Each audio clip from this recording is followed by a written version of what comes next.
Happy evening friends. ఈరోజు assignment 15లో భాగంగా ఇక మీదట ఆహ్, టైంని ఉపయోగించి మీరు అనుకున్న లక్ష్యాన్ని ఎలా సాధించగలుగుతారో ఒక 8 నిమిషాల వరకు చెప్పమని చెప్పారు.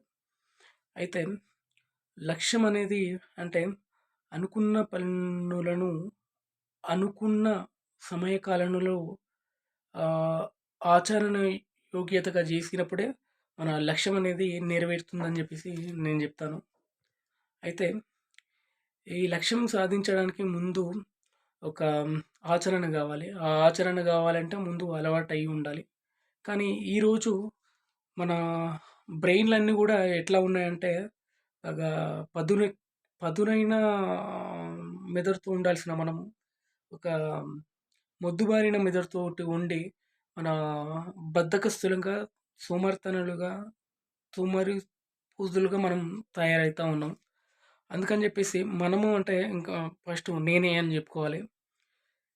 ఇదంతటికి కారణం ఏందంటే అన్ని పనులను వాయిదా వేసుకో వాయిదా వేసుకుంటూ పోవడమే మనలోని వెనుకబట్టుతనానికి కారణం అని జెప్పేసి నేను అనుకుంటున్నాను. ఎందుకంటే ఈరోజు జేయాల్సిన పనిని అరే! రేపు జేద్దాంలే, ఎల్లుండి జేద్దాంలే అని ప్రతి పనిని గూడా అట్లా అనుకుంటూ కాలయాపన జేసుకుంటూ పోతా ఉన్నాం. ఆ పనులన్నీ అట్లనే పెండింగ్ బడుతూనే ఉన్నాయి. మన మైండ్‌లో గూడా మన మైండ్‌లో గూడా అట్లనే అనుకుంటా ఉంటాం గదా! మన మైండ్ గూడా అట్లనే పెండింగ్ పడతనే ఉంటది. ఆహ్, అదే మొద్దుబారిపోవడం అంటే, అదే వెనుకబాటుతనం అంటే. ఏ పని చేయాలన్నా ఇంట్రెస్ట్ లేకపోవడం, లేకపోతే ఆసక్తి లేకపోవడం ఇవన్నీ జరుగుతా ఉంటాయి. దానికొక ఉదాహరణ జెప్పాలంటే, నేనిప్పుడు ఫర్ ఎగ్జాంపుల్ ఆహ్, అఫ్జల్‌గంజ్ వరకి నేనొక బైక్ మీద వెళ్తున్నా. బైక్‌లో పెట్రోలు మామూలుగా అఫ్జల్‌గంజ్ వరకు వెళ్ళదు. కానీ అయినప్పటికి గూడా నేను శంషాబాద్ వరకొచ్చిన తర్వాత, అరే! పెట్రోల్ ఇంకా ముందు పోయించుకుందాంలే అనుకుంటా.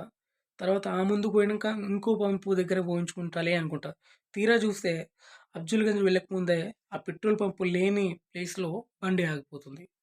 అంటే ఇది ఒక వాయిదా వేసుకుంటూ పోవడం అనమాట. అరే! ముందు పోయించుకుందాంలే, ముందు పోయించుకుందాం. అరే! నీకు అనిపించినప్పుడే పోయించుకుంటే అయిపోతది కదా! అదే నాకే. నేనే చెప్తున్నా. నాకు ఇది నా పర్సనల్ ఎగ్జాంపుల్స్. అందుకే నేను చెప్తున్నా. నాకు అనిపించినప్పుడే నేను పోయించుకుంటే ప్రశాంతంగా, హ్యాపీగా ఏ టెన్షన్ లేకుండా పోతుంటే కదా! ఇప్పుడు బండి ఆగిపోయింది. మధ్యలో ఆగిపోయింది. తర్వాత ఒక 2 కిలోమీటర్లు దొబ్బుకుంటూ పోవాల్సొచ్చింది. అంటే ఆహ్, అనుకున్న పనిని అనుకున్న టైంలో చేయలేకపోవడం వల్ల ఈ పరిస్థితి ఎదురైంది నాకు అని జెప్తున్నా. ఎందుకంటే నేను అనుకున్నప్పుడే బైక్‌లో పెట్రోల్ పంప్ కనిపించిన దగ్గరనే పెట్రోల్ పోయించుకుంటే నేను హ్యాపీగా వెళ్ళేవాడిని. నా పనులు ఎక్కడ గూడా ఏ ఆటంకం లేకుండా అంటే మామూలుగా ఎక్కడ పెండింగ్ పడకుండా చేసుకునేవాడిని. కానీ ఇప్పుడు బండి ఆగిపోయింది. మళ్ళీ 2, 3 కిలోమీటర్లు దొబ్బుకుంటూ పోవాలంటే దానికి టైము. నేను నడపడమే కాకుండా బండిని తీసుకుపోవాలి. అట్లా అనమాట.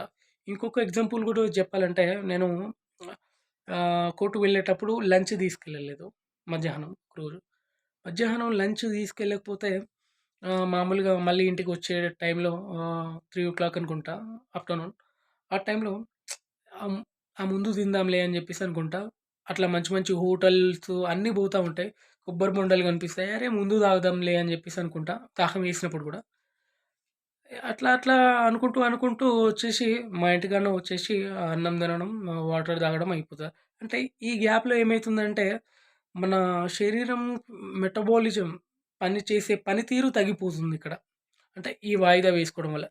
అంటే ప్రతి ఒక్క దాని మీద ఇట్లా వాయిదా వేసుకుంటూ పోతుంటే ప్రతి ఒక్క దాని మీద దాని భారం పడుతుంది అని జెప్పేసి నేను జెప్తున్నా.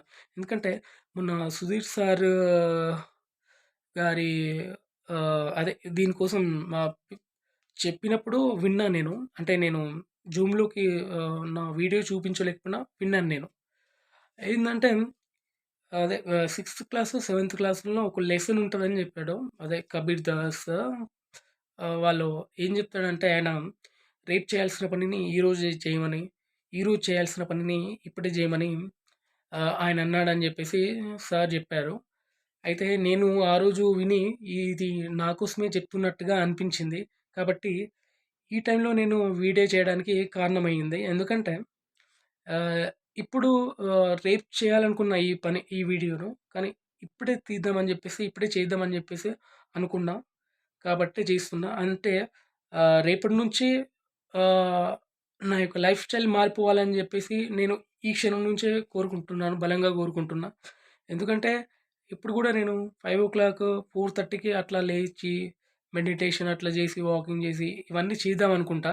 కాకపోతే ఎందుకో బద్ధకం అనమాట. అట్లా అయిపోతా ఉంది. కానీ ఇప్పటి నుంచి ఇది నేనే జెప్తున్నాను గాబట్టి, ఖచ్చితంగా నాలో మార్పు కలుగుతుందని అనుకుంటున్నా. ఆల్రెడీ ఖచ్చితంగా మార్పు వచ్చిందనే అనుకుంటున్నా. ఎందుకంటే రేపు చేయాల్సిన వీడియోని ఈరోజే, ఇప్పుడే, ఈ టైంలో 10:30 అనుకుంటా మామూలుగా. ఈ టైంలో చేస్తున్నా. కాబట్టి ఇట్లా ఈ విధంగా మనము ఒక లక్ష్యం సాధించడానికి ఖచ్చితంగా మనము ఒక టైంని పెట్టుకొని, ఆ టైంకి కరెక్ట్‌గా మనం ఆచరణ యోగ్యంగా చేసుకుంటూ పోతుంటే, ఖచ్చితంగా లక్ష్యం అనేది మన కాళ్ళ దగ్గర ఉంటదని జెప్పేసి నేను గట్టిగా నమ్ముతున్నాను. ఆహ్, జీవితంలో ప్రతి మనిషికి లక్ష్యం అంటూ ఉండాలి. లక్ష్యం అంటూ లేకపోతే ఆ మనిషికి ఆహ్, ఒక గమ్యం అనేది లేనట్టే. ఎందుకంటే ఒక గమ్యం లేకపోతే ఇప్పుడు మనం బస్సు ప్రయాణం చేస్తా ఉన్నాము. ప్రయాణం ఎక్కడ దిగాలో మనకు తెలియకపోతే బస్సులో ఎంత దూరం అని ప్రయాణం చేస్తూనే ఉంటావు. ప్రయాణం చేస్తూనే ఉంటావు. ముందు దిగాల్సిన స్టాప్ ఏదో నీకు తెలియాలి. అదే నీ గమ్యం అనమాట. ల లక్ష్యం గూడా అనుకోవచ్చు. అది తెలియకపోతే నువ్వు ప్రయాణిస్తూనే ఉంటావు.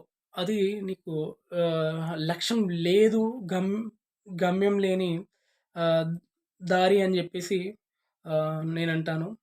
కాబట్టి ఇవాల్టి నుంచి నేనే గాదు, ఫిఫ్త్ 15థ్ అసైన్‌మెంట్ జేసిన ప్రతి ఒక్కరు గూడా వాళ్ళ యొక్క టైంని ఆహ్, ఏమంటారు సమయపాలనని మంచిగా వినియోగించుకుంటూ ప్రతి ఒక్కరు గూడా అనుకున్న లక్ష్యాలను, అనుకున్న గమ్యాలను చేరుకుంటానని చేరుకుంటారని ఆశిస్తూ ఆహ్, నమస్కారం.